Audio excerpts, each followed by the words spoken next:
ফাউলের পাশে দিছি ফাউল ওই যে ভাই শুরু কি মজা রেফারিও আছে গোলকিপার না শুধু গোলকিপার কাম রেফারি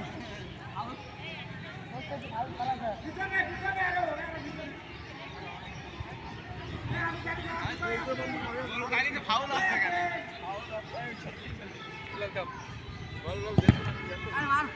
আবার প্লে বলটা এই যা যা দাদা ওই দিকে সরে থাকি সব সময় এ মার ভাই ওটা না দাও না ও গা বিলাল বল দাও যা যা রে যে সাইডার বল দিবি এই আমরা তো ওই জায়গায় খালি জেতা বাড়ি দিতে